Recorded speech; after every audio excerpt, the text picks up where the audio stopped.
We don't do that here. But the cream rises to the top. Did we talk last time about the fact that Dana's basically going to be awarding no pay-per-view points to any champion on the next card? Did we speak about that last time? Really? Yeah. I posted about this a couple of weeks ago. Apologies, time's a bit of a weird lapse for me in the last few weeks, but yeah, because John Jones has dropped out, he was the defending champion. He would have been getting pay-per-view points, and because it's now for an interim belt, there is no champion, so neither of those is going to get pay-per-view points, no matter who wins, interim. regardless. Yeah, and the other one is a vacant title, so there's no champion. So oh, Dana man. Yeah. What a slimeball move. Well, that kind of feeds into that sort of leads into the whole Ngannou discussion, right? That was sort of his beef to some extent, I believe, wasn't it? Yeah, it was. I mean, he wanted more from the pay-per-view buys he was generating, and the UFC was saying no. What was it he said on Joe Rogan? They were paying him like, what was it, $1 or something per pay-per-view buy? Or no, it wasn't that, but it was something crazy like. There's a scale, isn't there? There's like, I think above X amount of buys, it's I could probably find out for good. I think above X amount of buys, it's like $1 you get, and then like above 300,000 you get like $3, and then I think if you're doing over 1 million you get like 10 or something per buy. It's something like that, the hierarchy. Let's see if we can quickly do a bit of fact checking. Progressive pay scale. Yeah, $1.50 per $80 pay-per-view. They're giving him $1.50. What the what? Do some quick calculations here. I mean, Quick math. I mean, your average UFC pay-per-view probably pulls in maybe $200K. Yeah, probably. So, what is that? $300,000? Something like that. Which for a fighter of his caliber, that's insane. This is going to be controversial here. Ngannou's known to have blown all his money that he made. Like there's articles that he was having to live on like his coach's sofa for like the last couple of years. Now, I'm not disputing for a second that he didn't get paid what he was worth, but I did the sums. He earned something in the region of like 2 million, I think. So let's half that for taxes in the US. Let's say that's $1 million over the course of like 2 or 3 years. To blow $1 million in 2 or 3 years, come on now, come on. And he's walking around in this like lavish jewelry. He's always walking around in Versace clothes and things like that. I said something in the other day and people sort of laughed at me. I said he'll be boxing into his 40s because he'll go broke. He's a guy who's come from nothing. From what it appears, he doesn't have good money management skills. I hope he's hiring people around him to help him manage his money. Yeah, I think just a boxing parallel there is Jojo Diaz, who you take the kid out of the ghetto, but you can't take the ghetto out of the kid. Now that he has money, he wants to do all the shit he dreamed of when he was younger. I can relate to that a little bit myself, to be fair. Yeah, same here. I think the same thing happened to Andy Ruiz, right? Like after the fight, he's like, "Oh, this is life-changing money. And it's like I can take care of my family now." And like a week later, he's bought 3 new cars, and he's all of a sudden he's got this squad that follows him around. He's buying them all, jewelry and shit. Rolls Royces. Yeah. Absurd. To his point, though, I mean, he grew up such an impoverished life. It's like he basically had no money. He grew up destitute. To the UFC. Right, so he probably has no idea how to even manage money, and that's not like a criticism of a guy. Just it's not a moral failing. Right, it's like he just doesn't know, and so he really needs people around him, smart people in his life to help him with that, or at least teach him. But surely, I know it's not their job, and I know Dana's always saying it's an opportunity, and you're independent contractors, but surely that should be something that they should be helping with. They gave them this, they let them train at the PI, they gave them the best nutrition, they'll give them the best trainers, but they won't help them manage their money after. Especially when you look at somebody like Chuck Liddell, who is known to be one of Dana's best friends. Dana was paying Chuck Liddell $500,000 a year not to fight after he retired because of the amount of brain trauma he was taking. Now, why is it one case for Chuck, who's your friend, who beat up a guy who was one of your sworn enemies in Tito, but when it comes to the rest of your roster, you basically, not that you don't give a fuck, it's even worse than that. You want to screw them over because you want them to have to be hanging on to that pay slip from you guys. The more I hear about UFC, the more I dislike them. It is funny when, like, I know boxing is certainly not the... Definitely not some golden child. Of course. And I'm sure we'll talk about the differences between the two sports when we get into the Fury fight. But, like, I mean, you'll hear people talking nonstop about boxing corruption, but MMA is like, I mean, it is worse. It feels worse to me in some ways, just because there's such an ego. Like, at least boxing kicked out Don King or whatever, and those types. With MMA, it's like it's out of sight, out of mind. Well, with UFC in particular, like these are behind the scenes negotiations where the fighters are getting screwed over. Whereas, like, shitty decisions, we all see it because the camera's right there. But we're not in the back rooms with hearing about like 85 cents per pay-per-view purchase, so nobody really knows. You don't even need to be there, man. Like, if you've ever watched one of the press conferences, either a post-fight press conference or a pre-fight, it's the same 15 journalists that get asked the same questions in the same orders, and if somebody asks Dana or a fighter a question that's even slightly off kilter from what Dana likes, that person is banned from covering the sport ever again. Look what happened to Ariel Helwani. He did his job as a journalist. He broke a story, and look what Dana did to him. He blacklisted him from ESPN. He chased him out of Showtime when the Mayweather-McGregor stuff was on as well, or he tried to at least. He's a petty, bitter, bold cunt. There, I said it. There. Dana is an arsehole. He is the white man's Don King in MMA. There, I said it. That's very controversial, Chief. I'm not sure how that's gonna fly. The dude he's a fucking sleazeball. Like, you can, I don't know, just hearing him talk, he's a fucking slimeball.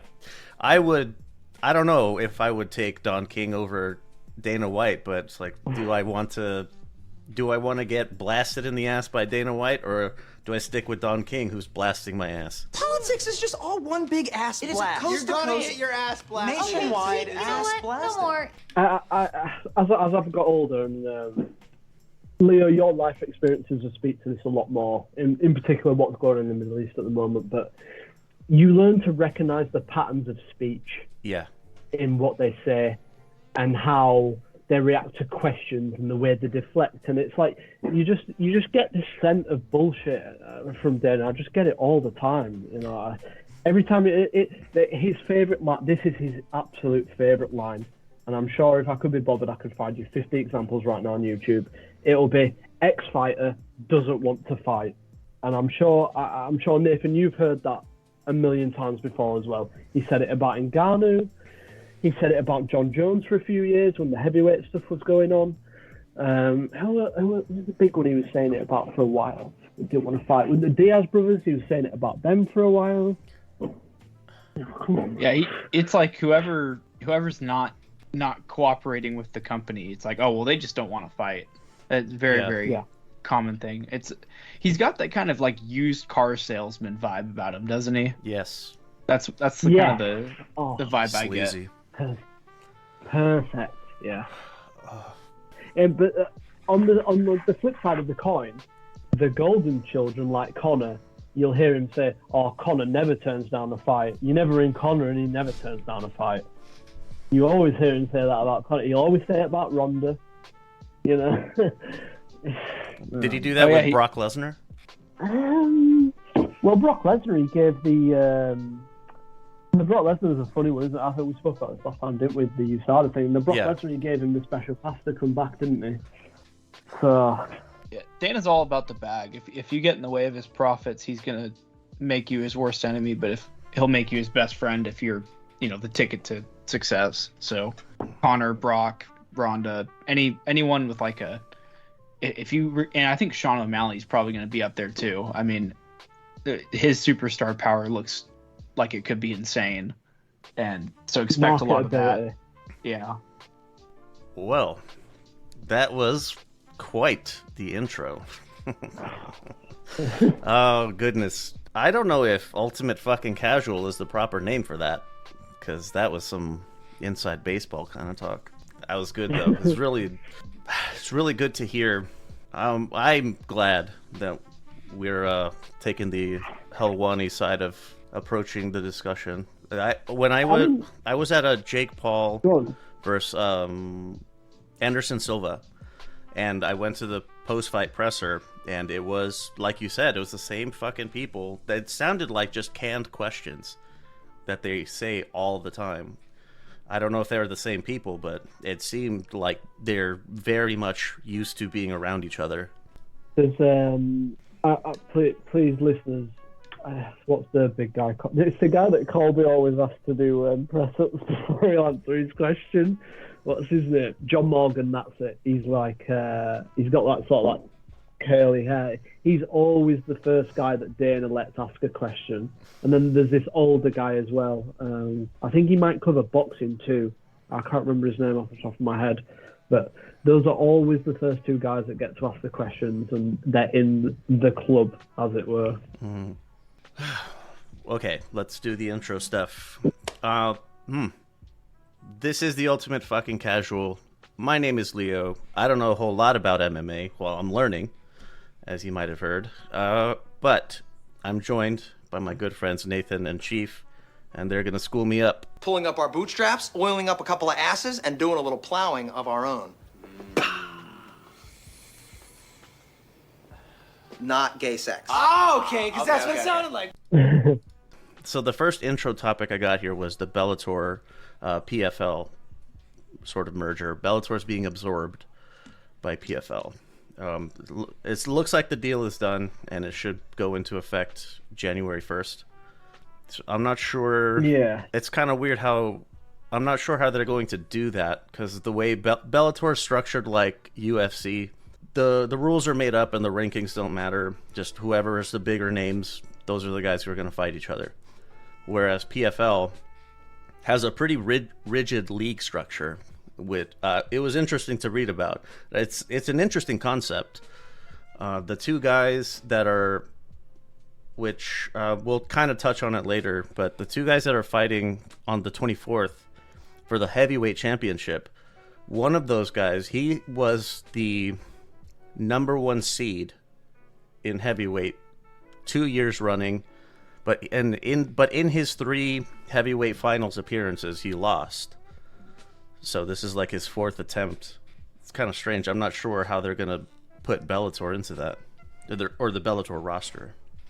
I wonder if that league structure just gets kind of demolished anyway, because I always felt like that was a bit of a gimmick to like separate itself from the UFC. Yeah. It's like, oh, we have a season, but like even if you can only do like 3 fights to the championship, that's still like very difficult to do as a professional MMA fighter. I mean, it's too difficult of a sport.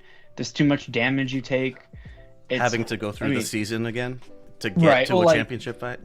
Right. Like even someone like, I don't know, boxing analogy, Canelo, he takes his training ultra seriously, and he's got the best training staff ever. I mean, he can barely fight 3 times a year. I think he's only done it a couple times recently. And MMA, it's like you're kind of lucky if you see a guy twice a year. So it's a difficult sport to kind of, because then your seasons start getting stretched into the next year, and it's like, well, what is this? How do you keep up with that? It's not the same as like football or basketball, which I think they were trying to like ape something like that. Yeah, that's exactly what they were trying to do. Was NFL, NBA, sort of like meritocracy, I guess, meritocratic leagues of sport. I think it's the natural sort of life cycle of the fighting athlete, as it were, if we define that as a subclass of sport. Even Mayweather, he used to fight what, in like somewhere near Cinco de Mayo, and then he'd fight in September, wouldn't he? Yeah, I think I heard this from Conor McGregor's coach, John Kavanagh, on the MMA podcast. I think as they get older, you just can't maintain the sort of high intensity work, and you're taking. It's just the nature of it. You need to stay sharp in that sport. You need to be sparring, and even if you're not doing hard sparring all the time, you have to be doing a little bit of hard sparring.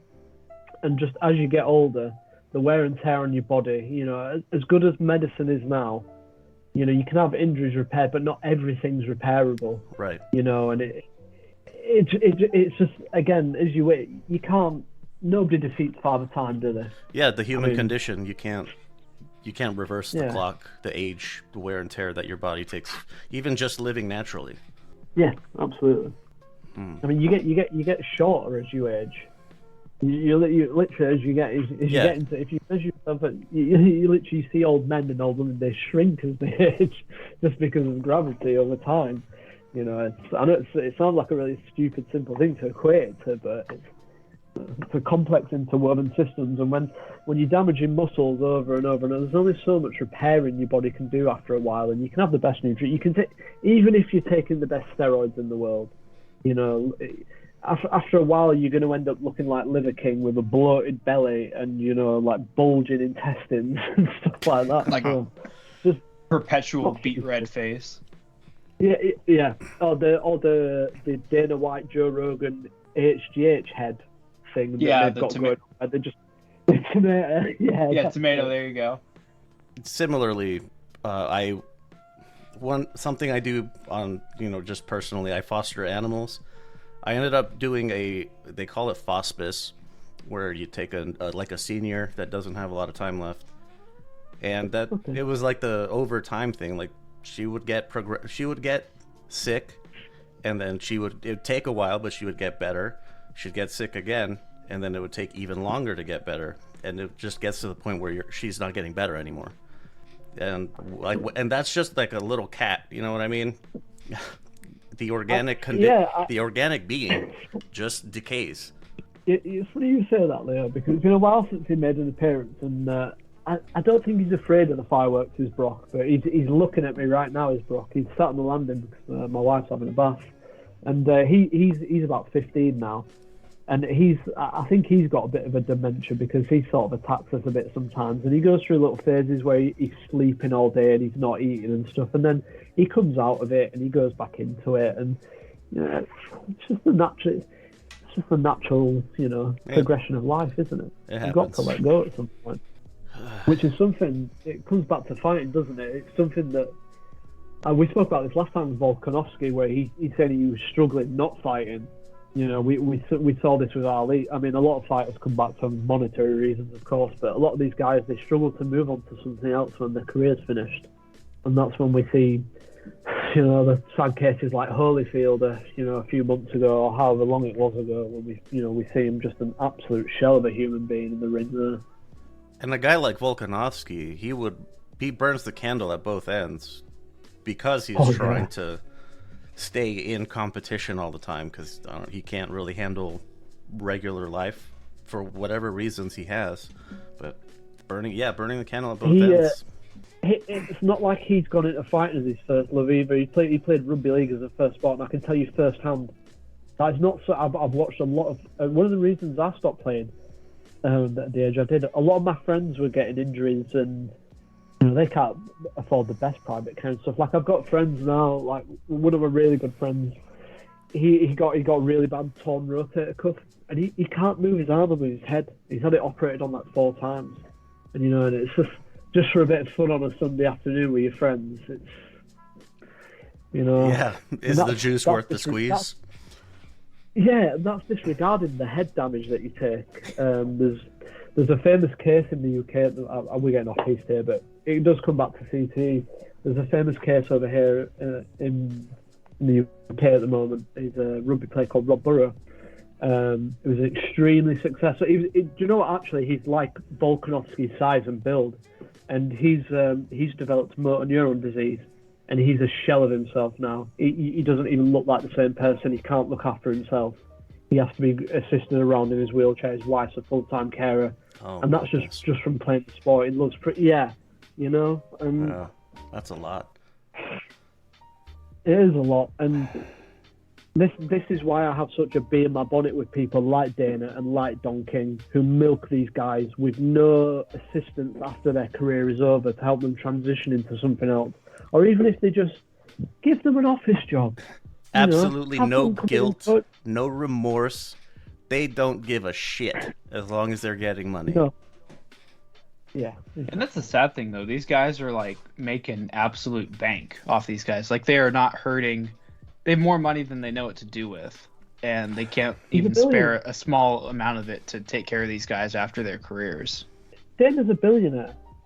I was about to say, Dana could stop taking a cut of every event from now until he retires, and he would be completely fine. I'd take it a step further.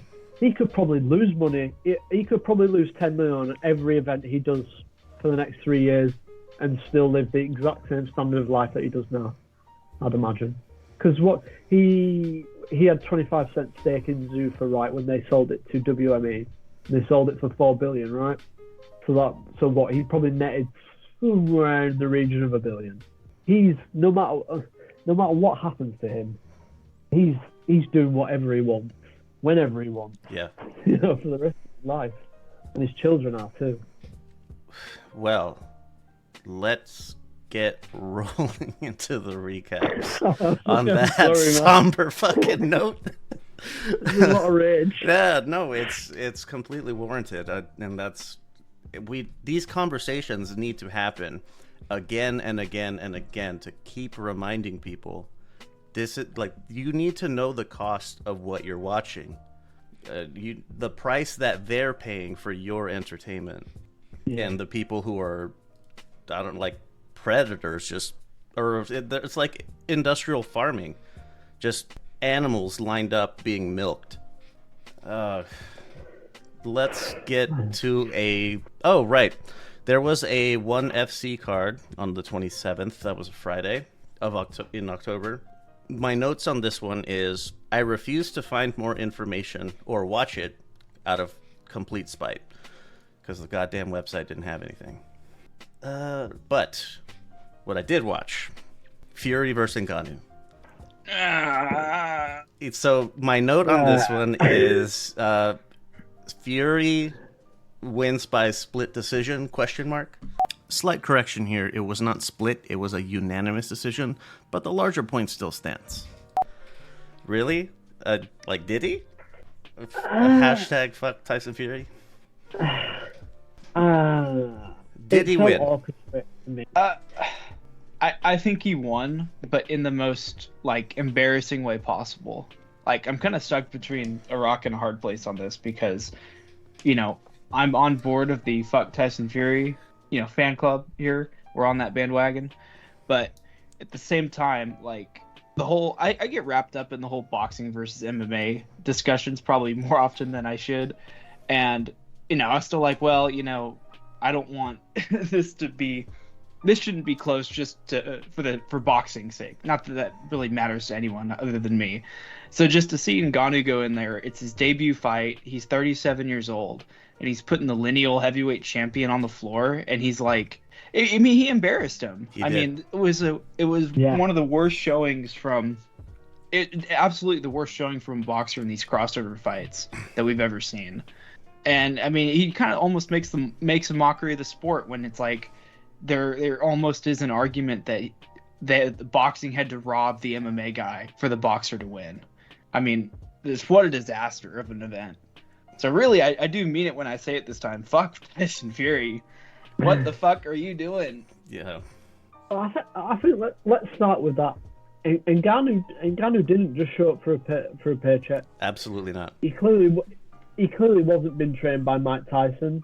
That's one of the things that's leading me to believe that there might be some sort of orchestrated, the way that they flew all these boxers out there, and I don't know, it just the whole sports washing element as well. The spectacle of it. Yes, the spectacle of it, and Ngannou did really well, and whoever did do the game plan, whether it was his I can't remember the name of his MMA coach, but they clearly worked on hitting Ngannou in and just after the clinch. Fury in and just after the clinch. They clearly either watched tape or they sort of thought we can use Ngannou's MMA awkwardness, for lack of a better term, to catch Fury when he's least expecting it. And I think you saw it a few times. Even if he was hitting shoulders quite a few of the times, he was catching Fury by surprise. And even the shot that put Fury down, he didn't see that coming whatsoever. No. And I don't even think it was particularly that hard a shot. There didn't seem to be that much. Ngannou's a big guy. I'm not saying it's a leather duster or anything, but it wasn't the hardest. It wasn't the hardest shot that we've ever seen. Definitely not. Yeah. And Ngannou's known, at least in MMA, for his big, winding, wild, ravenous exchanges where he swings wildly to the fences, like the Overeem knockout. And we saw none of that. And in that respect, he did make a mockery of Fury, because Fury's best attribute, I think, even his most ardent hater, like me, would say, is his boxing brain, his movement, his footwork, etc. Mm-hmm. He should have been able to nullify a guy like Ngannou with his eyes closed, really. And did he not train? Did he not take it seriously? What was it? I do think it's a little bit of both. Ngannou definitely overperformed where we thought. Especially in his cardio. I cannot believe he was still throwing in round 10. The fact that he was not dead by then was really impressive. He really did take his training seriously. And I remember that it was a 4 or 5 punch combination he landed in round 8, where it was just it almost looked like Conor-esque. When he knocked out Eddie Alvarez, it was like, ooh, ooh. I was like, what is going on? This is not making any sense. And I think that you definitely have to give Ngannou credit, because that doesn't just happen out of nowhere. He definitely did the work to refine his striking and, not give in to his kind of windmill tendencies. But this is also, just looking at the eye test, maybe the worst I've ever seen Fury. I was going to say that. He just looked like he didn't train. This is punching himself in the face level type of stuff. Right. The Sefery, Panetta type. Fucking Steve Cunningham decking him type of stuff. So, who knows? Maybe he's back on the coke, or he was he's got this tendency to blow up between fights now. So, after the second Wilder fight on, you'd see these kind of big yo-yos in his body size. And, I remember when they first did the kickoff, he looked massive. He was over 300 pounds when he was they fat as fuck. So even if he did train hard, get your training from 300 plus pounds, what kind of shape are you even in then? So, you're cutting weight more than you are training to fight. Right. I'm sure you get. I was gonna say, I'm sure you guys will talk about this more in B-sides, but I'm really interested to see how he looks in February versus Usyk. Yeah, because if he looks like this, he's losing that fight 100%. You think that fight happened still?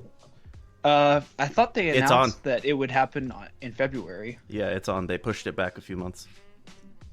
Haven't they? Fury needs a longer camp. I don't know. I doubt that fight ever happens. I really do. I think he'll mess Usyk around forever, I feel.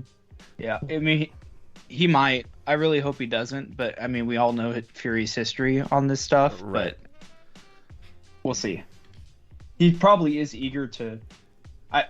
Fury strikes me as a very prideful man, so the fact that he's getting dunked on by everyone right now, he may actually be motivated to do something that would silence those critics. Yes. I think it's partly me really disliking Tyson Fury as a person, that I'm firmly in the camp that Ngannou squeaked by to win. Fury winning by the skin of his teeth is not unreasonable, but I don't think he did personally.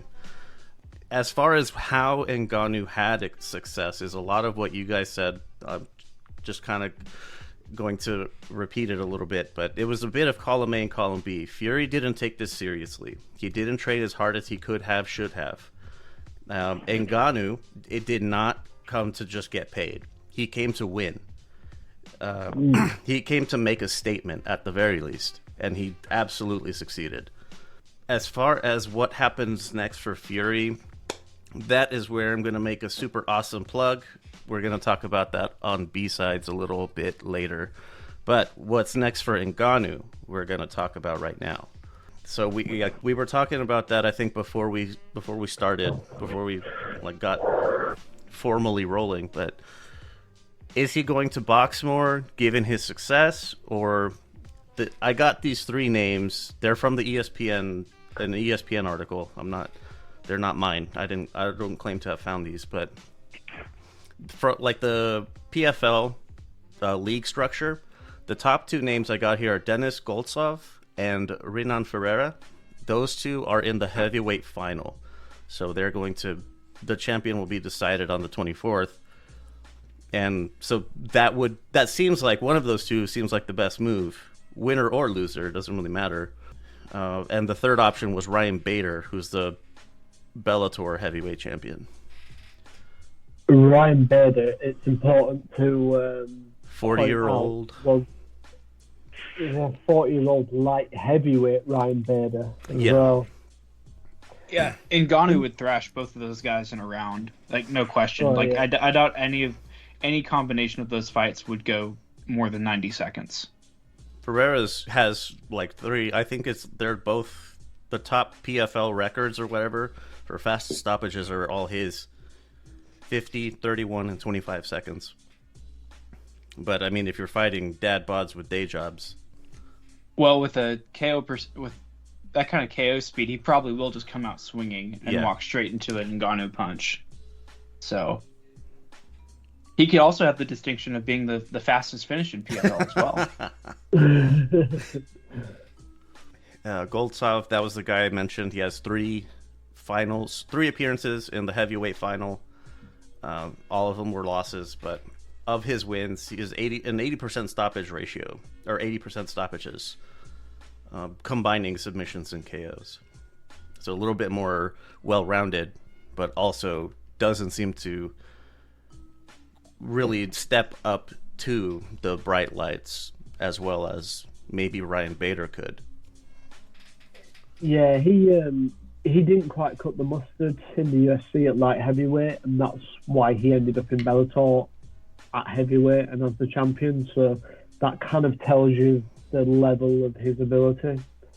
I'd imagine Ngannou would absolutely demolish him. So if Ngannou really wants a challenge, he kind of has to handicap himself and go into boxing, like take away his legs and grappling and stuff.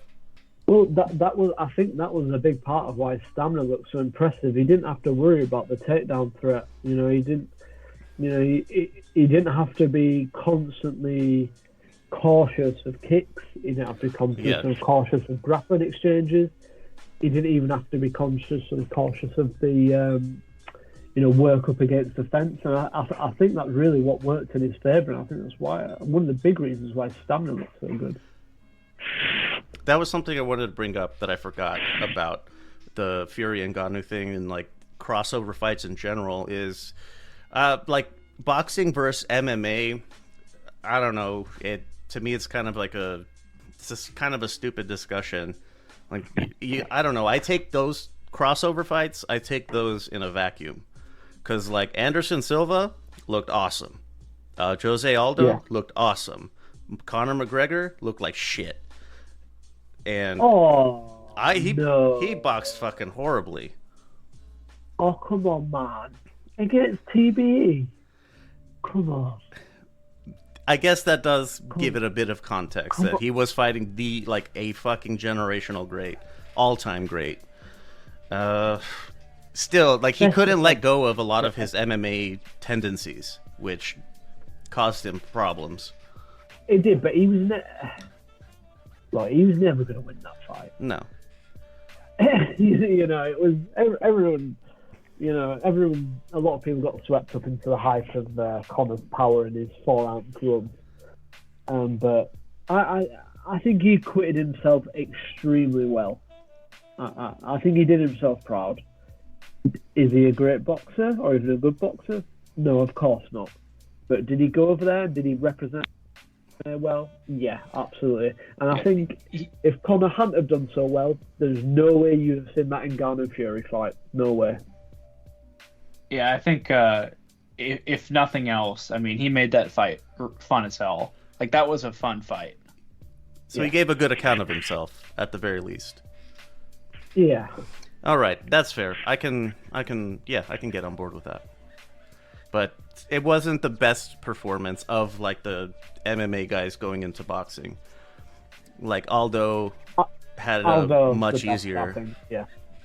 Yeah. And Silva also had it pretty easy because like Jake Paul, as much as I love him for the memes, but he's not that good. Still, Silva did do us a favor by embarrassing Chavez Jr. though. Before he got toasted by Jake.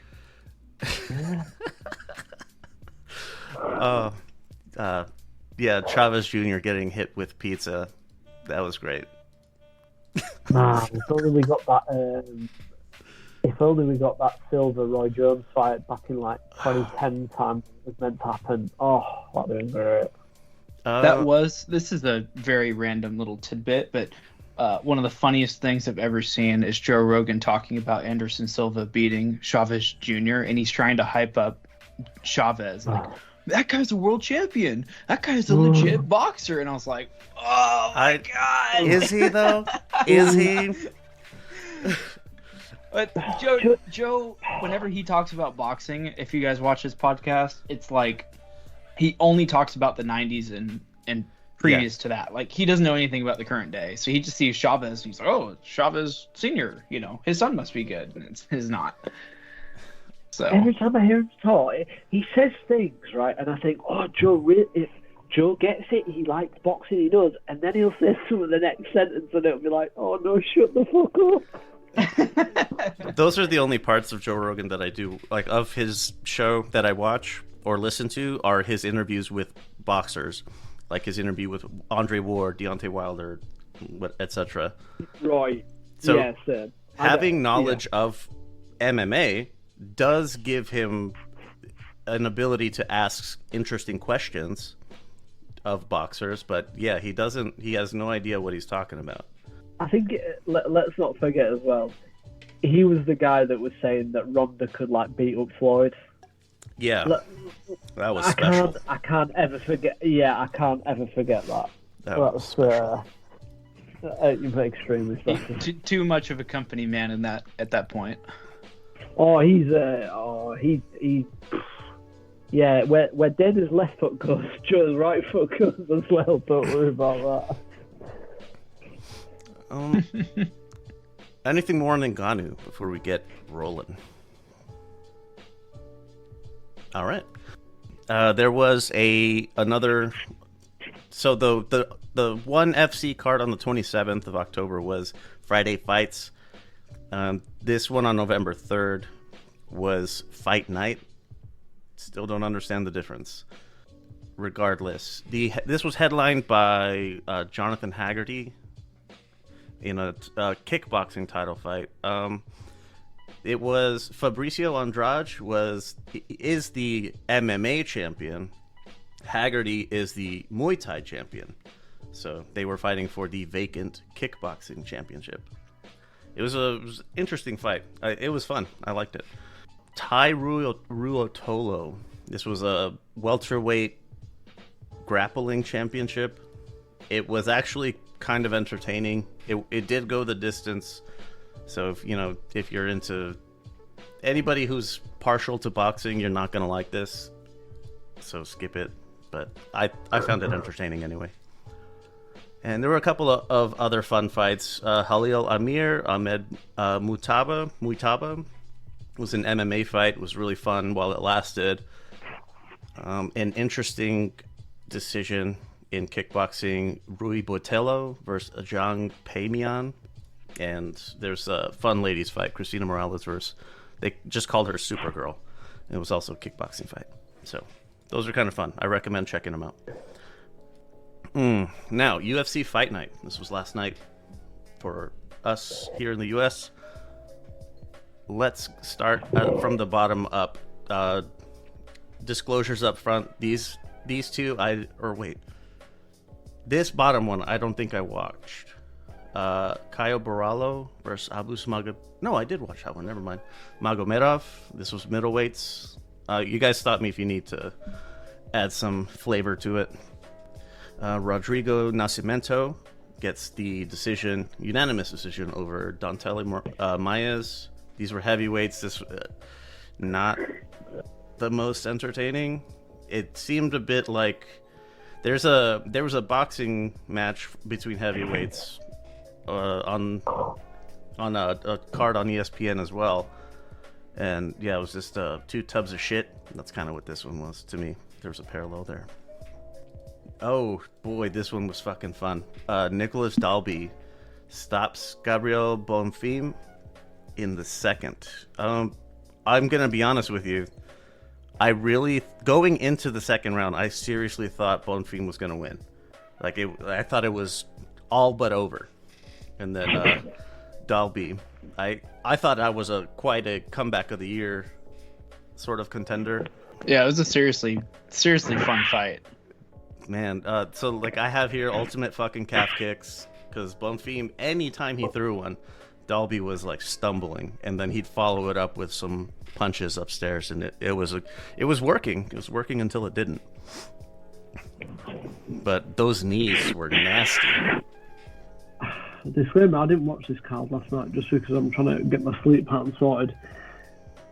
Did my boy Derek Lewis win? That is all I care about. No. No. Ooh. He I'm just gonna be honest with you, Chief. He got ragdolled. Seriously, he got thrown around a lot.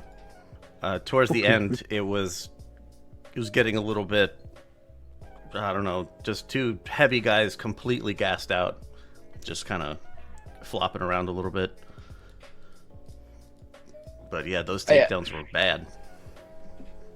And this was kind of really, I picked Almeida to win, but I didn't think I was going to see what I just saw. He is coming up from light heavyweight, and he weighs almost 30 pounds less than Derek Lewis. But the ease that he was able to secure takedowns and really throw him around the octagon was, I mean, that guy is insanely strong to be able to do that to Derek Lewis. And not only that, but there were several moments where after round 2, Lewis realized, okay, I just need to start swinging with this guy. If he gets me to the ground, I'm going to be there for the rest of the round. And there were times where it looked like he, was about to have his Derek Lewis moment where he would land some major shot and the guy would just fall over. And he landed some, but Almeida defended well, and he was always able to transition out of that into, another single leg or to reverse the position on the ground or something like that. Definitely. He played it really smart. There's so many. It looked like there were 2 times where I thought, oh great, here we go. Lewis is about to do his thing. Yeah. And he just knocks him out and it's over. He just disregards every MMA convention, just wins because he wants to win. But that didn't happen, and that's, I think, because Almeida stayed so composed. They kept pointing out the way that Almeida was taking down Lewis. They kept pointing out he would grab him at his knees or something, to kind of keep him from being able to use his legs to prevent a takedown, I think is how they were pointing it out. So Derek's also, I mean, in the past at least, it almost became a meme that grappling didn't work on him because he'd just stand back up, and it wouldn't be with idiot wrestlers either. He'd just some big heavy guy down on the ground, and he just decide to stand back up. Nathan, you know exactly what I mean. Yeah. I mean, there'll be someone. He's someone will be on his back, looks like they're sinking in an arm triangle or something, and he just stands up, and it's oh, okay, that didn't. He just stands straight up. He's so strong, even from the ground. His ability to explode upward is insane. And so the fact that Almeida held him down was that was really a masterclass. Sounds like Derek might be finished. What is that? Is that 2 or 3 on the spin he's lost now, I think, since his hometown fight in Austin? Yeah, he's he's not been on. I think I felt really before his last fight that he should have had already been retired, and then he won by flying knee essentially. But yeah. I mean, he's lost 1, 2. Oh, he's lost like 7 of the Four. last like 8 or something. Yeah. Let's see, 1, 2. 2, 3, 4, 5. Yeah, 4 of the last 5 5. at least. Yeah, 4 of the last Yeah. 5. Well, I need a It's new t- favorite heavyweight now. You do what now? I need a new favorite heavyweight now. Oh, Tom Aspinall, baby. Mm. Mm. Oh, maybe not so confident about his fight. Oh no, it's not. I'm not confident. It's just he's British, isn't it? It's a bit boring. Oh yeah. For your own. Fair. Derek's a funny guy as well. I think that's like half the appeal for him for me. Just from the boxing side of it, and apparently you're carrying it over a little bit. The people who hate British fighters the most are British people. The people who love British fighters the most are British people. No, the people who hate the British boxers the most, especially in SP, are most definitely Americans. Huh. Most definitely. Yeah. You don't think? I don't know. I've seen a lot of you Brits crapping on the British fighters. Yeah, because there's a lot to hate. I do think the Brit slander in SP is kind of next level. It is. Like we definitely rub it in, probably more than we should. But Definitely more than we should. Like I don't understand where it comes from. Like I'm all about a little bit of banter, but like goddamn guys, settle down a little bit.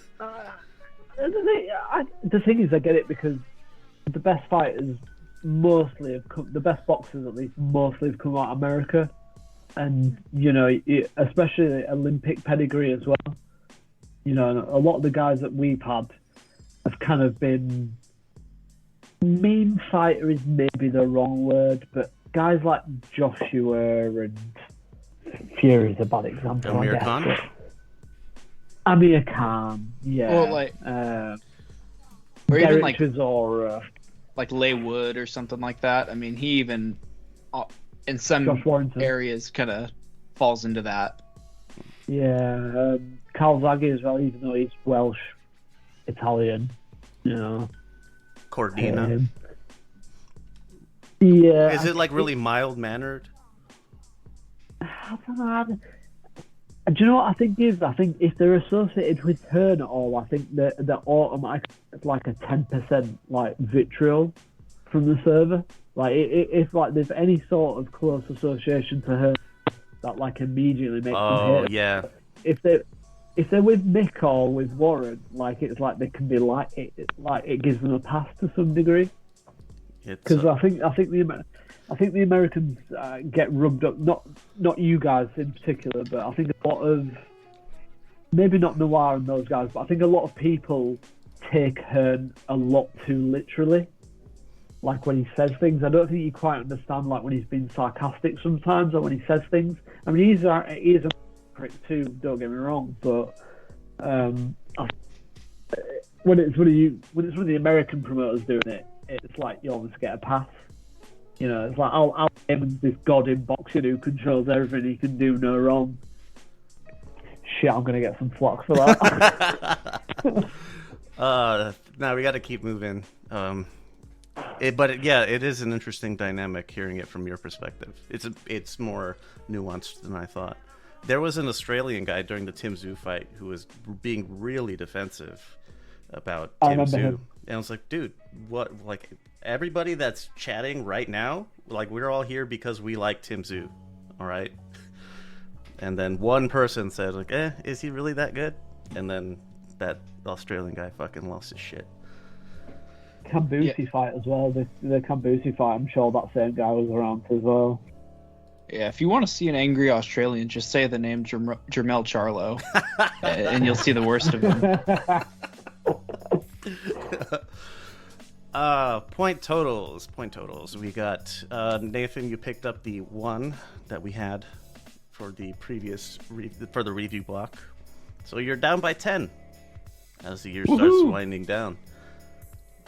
And moving into our preview section, November 11th, John Jones is not fighting at UFC 295 in Madison Square. And we were talking about like that pay-per-view points. Like none of these guys are going to be getting any because they're not actual champions, which is fucking stupid. But bottom up, Diego Lopez versus Pat Sabatini. This is I'm obviously looking forward to seeing Lopez fight again.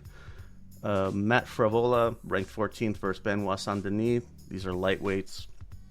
Jessica Andrade, ranked 5th versus Mackenzie Dern, ranked 7th at strawweight. Sergey Pavlovich, ranked 2nd versus Tom Aspinall, ranked 4th for the interim heavyweight title. And then Yuri Proska versus Alex Pereira. They're ranked 1st and 3rd. The vacant light heavyweight title. Solid card. Yeah, it's pretty good. Did you have something, Yeah. Chief? Who are we going to do picks for this one? Oh yeah, I think we should do picks. I thought you were saying something earlier, so I just chiming in. Oh, that just Mackenzie Dern. Oh, I still have that saved, the video. It's like the top 10 baddies in UFC. Well, I still have it. I thought you meant her accent changing. Oh, Because she went from being like full Californian to now she's like Brazilian somehow. chameleon, just being around Brazilians a lot. I don't know. Yeah. Anything up for the Lopez Sabatini, Frivola, Saint-Denis, or Andrade versus Dern? I'll throw my name on Saint-Denis and Mackenzie Dern. I don't know anything about the other two guys, so I mean, I'll like flip a coin and pick one of them. Do I have a coin to flip? Physical currency? I got something. Okay, I guess Diego Lopez. I'll take Diego Lopez. Noise. I'll go Sabatini then. I think he's the name of one of the bad guy Italians in the Peaky Blinders series. Don't know his name. I'll go Saint-Denis just because it's the name of that city in Red Dead Redemption 2. That's how I would pick stuff, so it works perfectly. Dern because, god damn that ass. And Andrade being on like a 5-fight losing streak also helps. I wasn't sure if we were gonna bring up like this is pretty much a fucking like this a sparring session for Dern. The thing is, this would be the type of fight where she gets absolutely demolished because Andrade does have hands to some degree, and so I wouldn't be surprised if she lost that one. Yeah, I also have a tendency to pick the favorite or like name who I'm favoring, and then they lose. It happens a lot in both boxing and MMA. So.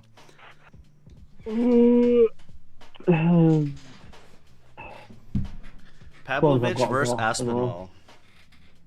I've got to go Aspinall, haven't I? Damn. So I'm in a conundrum here. I need points to win to catch up to Chief, but I think Aspinall is. Aspinall's gonna win. We don't have to always, well, we don't I have think to always pick opposite. No, I know, but I do think this is a close fight. So my hang-up is Aspinall looks like the more complete fighter, but Pavlovich obviously, I mean, what is he on, like a 7-fight first-round knockout streak? Damn. I'll pick. I guess I'll put my name on Pavlovich. Pavlovich. If you want to go for extra points, you got a method. Oh, knockout. I mean, if he's not going to win any other way. Oh, that's stoppage. Aspinall via submission. I do think this is going to be a really good fight. Whichever way it goes, I think this is going to be really entertaining. Like, it could be significantly better than the Jones-Stipe fight. Yeah, these two top fights are just extremely intriguing. I start this one. Really quickly on this, last thing on Pavlovich Aspinall. Why are they fighting for the interim title and Stipe's not? Dana. He was the top contender, right? Yeah, so Stipe was actually got pissed off about this. He was like, I don't know why they didn't call me, and he's like, this is my belt, I want it back, and I want to fight for it. So, I want to say there was something where like, oh well, we respect Stipe so much, we didn't want to give him this lower fight against someone no one knows about, essentially. Shenanigans. I think it's because Stipe has been champion before and he's got a lot more fights at heavyweight than either of those two guys have, and he will be getting paid a lot more. Could definitely be the case. I think it was a business decision to leave him out, for sure. Yeah, I think so. And also, Stipe's pretty old, right? So, like, if he loses to either one of those two guys, that could be the end for him, right? Yeah. And then they don't have Jones Stipe anymore. Yeah, they can't cash him out to Jones. Which, now that Jones has gotten injured, I think this is more things in Stipe's favor to potentially win that fight, but that's neither here nor there. That's next year's problem. Yeah. But in front of us, we have Yuri Proska versus Alex Pereira, who Pereira's looked pretty awesome since he moved up, right? He did. He looked great against Blachowicz. God damn, this could be the fight of the year. This is. Yeah, this is so hard, isn't it? I'm frothing at them. So it's funny. They're both really, really good strikers for different reasons, but they have kind of the same weakness in a sense. So Pereira, obviously kickboxing champion, great fundamentals, throws an incredible left hook, and Prohaska is like kind of extremely unorthodox. He just does like random shit out of nowhere, and he'll, he's very explosive. He'll spring into submissions, or he'll throw like, different sorts of kicks out there, and it's very kind of a free-flowing form of striking. It's very unpredictable, but both guys are lacking on their striking defense. We saw, Yuri got tagged plenty when he beat Teixeira for the title. Teixeira is more of a wrestler. And then we obviously saw Pereira get knocked out by Izzy just overextending and keeping his hands way too low.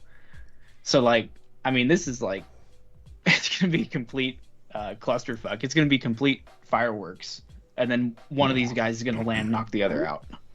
Yeah, Yuri's striking style, it's almost like that Connor sort of thing, where he'll throw like hook kicks and like lean switch kicks, or like Barboza stuff, like really odd stuff you don't see a lot of other. But like you say, he doesn't quite have the striking defense, whereas Pereira's a lot more traditionally, he's got a lot more of that kickboxing based style. But I think Pereira can be blitzed at, and I think perhaps his strength is blitzing at people. So, based on that, I'm going to go Yuri. So, the last time I had to pick against Alex, well, I had the opportunity to pick against Alex, I did, and I paid for it. And I don't want to make that same mistake again. I think one thing goes in his favor. I think he learned from that Adesanya fight about I can't overcommit against these guys. Yeah, and he fought really right, and not even just that, but also he fought very disciplined. He was very measured in his in the Blachowicz fight. And I'm surprised anyone want to kick off against Blachowicz. That's really impressive. Yeah, even for how good of a kickboxer he is, Blachowicz is just like, he goes shin to shin on kicks. The guy's just built different. So I'll go with old Alex. Any methods? Knockout. I think both of us are going to be asked to knockout. And both are going by knockout. Is this going to be like in cartoons where they jump into a giant dust ball that spins everywhere, and then out comes one defeated? Yeah, it's going to look like that. Or it's going to be a double knockout. I would pay money to see that. Boring 5-round decision you've seen in your life where nobody throws a shot. Yeah, a they're like both scared to. Adesanya. They don't want to be the first one to engage. Yeah. Friday, November 17th, Bellator 301. Maybe the last one. This one's in Chicago. Yaroslav Amosov. This dude is one of the first non-UFC guys that I ever paid attention to. Just because I didn't know any better, and so I watched him, and then you guys were telling me like he's actually really good, despite being in Bellator. Like, don't hold that against him. But he's fighting the number 2 contender at welterweight. Sergio Pettis, the champion, is fighting Patchy Mix. That's his actual name. The interim champion at bantamweight. So they're consolidating. But those are really the only two. There's a couple of other fights on there, but Amosov is. I'm definitely interested to see what happens with his career now that Bellator is folding for all intents and purposes. On the 18th, we have a fight night at the Apex. Brendan Allen ranked 10th at middleweight. Paul Craig 13th. That's the headline. Let's bottom up. Stop me if you need to.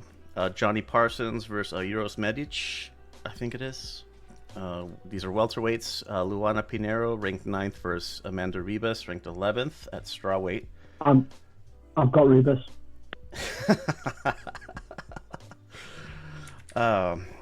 Anytime you pick a woman, I know that I have to look her up. The man has refined taste. He does. You have not led me astray thus far. It's not me, it's RJ. It's him that gives me all these takes. Throw me down for old Luana. Definitely the less pretty of the two, but I need points. Peyton Talbot versus Nick Aguirre, bantamweights. Chase Hooper versus Jordan Leavitt, lightweights. I'll take Hooper. Hooper, please. Yeah. I'll take Jordan Leavitt. Jordan, that name is familiar. I've seen him fight before. Do you know why? He got beaten by Paddy the Baddy.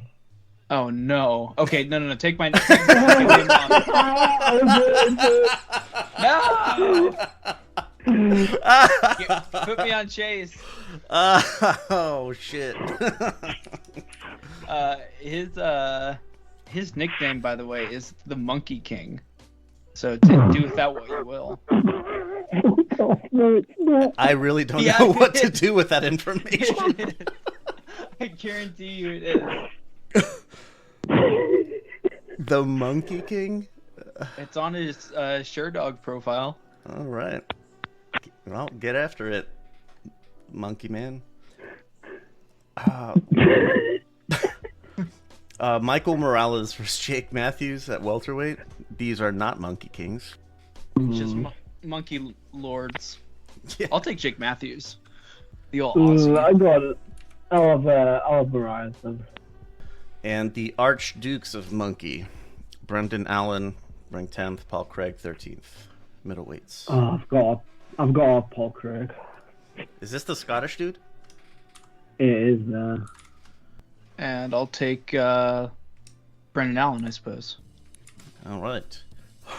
Anything like these are two names I recognize. There's 4 fucking first names here, but those always stand out.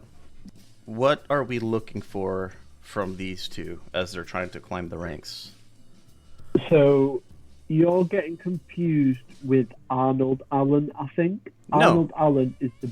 Oh, you're not. No, really? He's the featherweight that fought Max Holloway. Yeah. Excuse me, Leo. You are not as casual as I once assumed. I just remember stuff. That's it. Craig's the crazy submission guy. He paints his face blue at weigh-ins and stuff. He's the yeah, you showed me a picture of that. Yeah, he's a crazy guy. So yeah, everyone kind of got displaced, or at least the top 9 did, because Chimaev jumped into the rankings at number 9. So this is I would say, at least in Craig's situation, he's looking to retain a ranking. I think if he lost here, he's ranking would probably disappear. And Brendan Allen, he probably has some wiggle room, but he probably doesn't want to move any more backwards than he already is. He would drop to 14th or 15th, right? Probably he'd be on the edge at that point. And Paul Craig would be completely out. Well, Sean Strickland will be watching with great interest. Probably not. Yeah. So Craig lost to Samir and Walker. I forgot about that. No, I'm still sticking with him. So. Anything more on this Fight Night card before we get the last one just really quickly? Wanted to, if Bellator is being absorbed by PFL, I'm gonna have to start paying a little bit more attention to their stuff. And this is like their finals for the season, for the 2023 season. So that's kind of fun. It's like baseball. This is your cue, Nathan. You can feel free to shit all over me. Oh yeah, how about those Texas Rangers? They shoot How about 'em? fucking snakes with dead aim. Yeah, I'm sorry for anyone who thought that a rattlesnake was going to have a chance against the Texan. I mean, we literally have a convention out in where is it?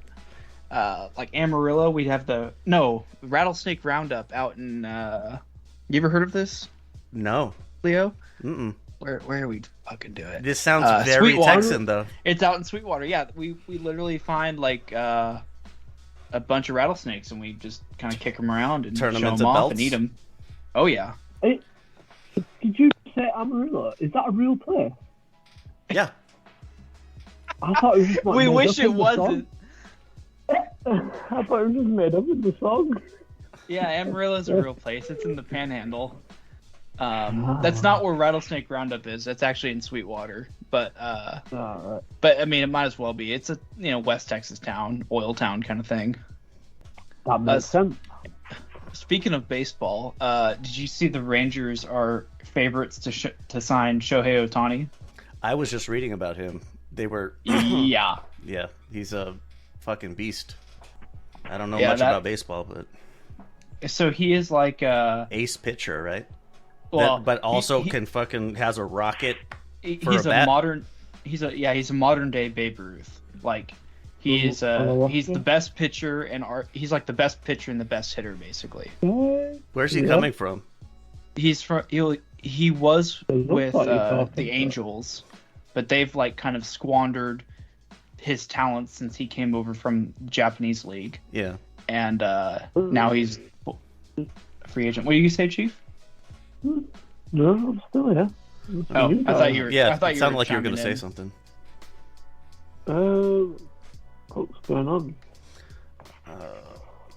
It's crazy. Like the Japanese and Korean leagues are basically farm systems for the MLB. Yeah, I mean the Japanese leagues they've been churning out really good pitchers, especially for the last couple of years. I remember- Darvish comes to mind. Yeah, Darvish. He Yeah. was a Rangers draft. The teams will actually like line up. They'll have like exclusive bidding rights on Japanese players when they come out. Really? It's like the Rangers were one of the top teams to negotiate with whatever team Darvish was with, and that's also why the Yankees got, I think, Tanaka. They were one of the top. I don't know if they had I think they had rights to get him before anyone else. It's something weird like that. I'm not read up on exactly how it works, but That's interesting. I didn't know that's how it was set up. yeah, I'm not sure if that's been adjusted anymore, because now that the Japanese leagues are being, they're even more scouted now than, or just as scouted rather than like the Dominican Republic and Cuba is, Yeah, I was going to because say there's a lot of prospects come from there. I was going to ask, like, how does that compare with the Asian leagues versus the Caribbeans? But that's we can talk about that in a different setting. I will just chime in one more thing. Been a Rangers fan for 13 years, 14 years now. Yeah, 14. And so actually having them win, it's gonna keep me happy for a long time. They introduced me to heartbreak as a sports fan. They went to back-to-back World Series in 10 and 11, lost them both. So when I played Little League, I was on the Diamondbacks all the time. Every year that I played Little League. But That's I don't pretty cool. I don't follow baseball, but if I had to pick somebody, I'm gonna pick the Diamondbacks. just my pro tip is if you want to watch baseball, just scoreboard watch until about mid-August and then start watching, because that's when it gets actually exciting and fun to watch. Yeah, once the playoff contention comes into play. Right. All right. PFL Championship in Washington, D.C. on the 24th. I'm going to just kind of breeze through these unless you guys know who any of these people are, because I don't. Other than the heavyweights, I don't really know anybody else on this list. And I don't know the order either. They have it listed in such a way like you would think the heavyweights would be last. They would be the main event, but they're not. Or I don't know if they are. The that top fight there, those guys are both ex-UFC fighters. Clay Collard and Olivier Albin Mercier. Mercier? Yeah. Just looking at the other names. Those are lightweights. Yeah, none of the others ring a bell, but no, the top two definitely were UFC guys. Sadi Busaev versus Magomed Karimov, welterweights. His name is John Johnson. Renan Ferreira versus Dennis Goldstov. We talked about those heavyweights a little while ago in the context of fighting Ngannou. Larissa Pacheco versus Marina Mokna. No, damn it. Mokna. Any relation to Diego, do you think? Who? Diego Pacheco, the boxer, right? Am I making that up? Oh, maybe. I don't know. Let's look that up, because that would be interesting. Yeah, he's fighting on the 18th. No, she's Brazilian, No. and Diego's Mexican American. Yeah. Jesus Pinedo versus Gabriel Braga, featherweights, and Joshua Silveira versus Impa Kasanganay, light heavyweights. Yeah, I guess view at your own risk. I'm not entirely certain what. The heavyweight fight seems like it's going to be, fireworks, but I can't speak to the rest of it. That's it. That's all we got. I think we got a lot of news talk on the top. Oh, I did have one that'll chime in. It looks like the UFC is trying to book Islam and Oliveira 2 for February. So hopefully the universe can get set right then. Yeah, that'll be fun. Actually, Oliveira was at the fight night card that just happened. He was sitting like front row, and Mrs. Oliveira is worth looking up. All right, well, that's gonna do it for this one. So let's get ourselves wrapped up. Let's see. Other shows on Lux Media. We mention B-sides quite frequently because, boxing, MMA, they go hand in hand. Hard Shell Tacos.